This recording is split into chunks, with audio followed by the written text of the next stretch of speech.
अस्सलामुअलैकुम, आप देख रहे हैं ANY न्यूज़ नेटवर्क। मैं हूं मोहम्मद एहसन। शकरगढ़ से हमारे सीनियर रिपोर्टर राना नईमजा की रिपोर्ट के मुताबिक नेपाल में south Asian climate action conference 2023 का इनेकाद किया गया, जिसमें जनूबी एशियाई ममालिक से पाकिस्तान, श्रीलंका, मालदीव, भारत, नेपाल, बांग्लादेश, भूटान, अफगानिस्तान और म्यांमार बर्मा के मंदुबीन ने शिरकत की। मारूफ समाजी शख्सियत मिर्ज़ा मुकीम बैग CEO रूरल एड ने पाकिस्तान की नुमाइंदगी की। इस मौके पर पाकिस्तान की समाजी तंजीम रूरल एड की बैनुल अक़वामी सतह पर आला खिदमात के अतराफ़ में नेपाल के नायब सदर राम प्रसाद यादव ने मिर्ज़ा मुकीम बैग को एवरेस्ट क्लाइमेट एक्शन अवार्ड से नवाजा।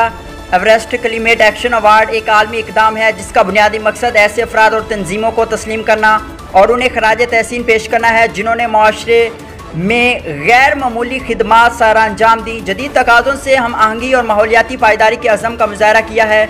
इस सिलसिले में रूरल एड की काबिल ज़िक्र कोशिशों ने न सिर्फ एक अहम किरदार अदा किया बल्कि दूसरों को भी माहौलियाती सरगर्मियों में फ़ाल किरदार अदा करने की तरगीब दी है। रूरल एड पाकिस्तान के एक सफ़ीर के तौर पर कोशिश बिलाशुबा कम्युनिटीज़ को मुतहर्रिक करने और जनूबी एशियाई खित्ते में माहौलियाती शऊर को फ़रोग़ देने में नुमायाँ रही।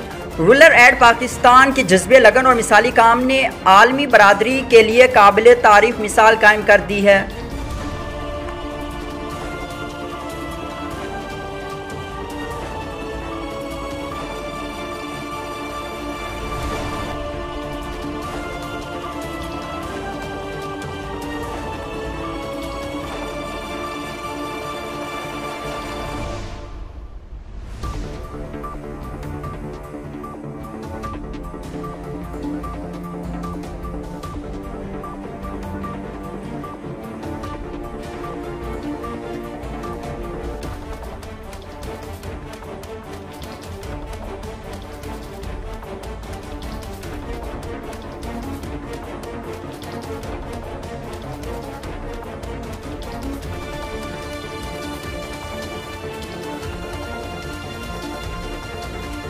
बुलेटिन में फिल वक्त इतना, मज़ीद देखते रहिए ANY न्यूज़ नेटवर्क।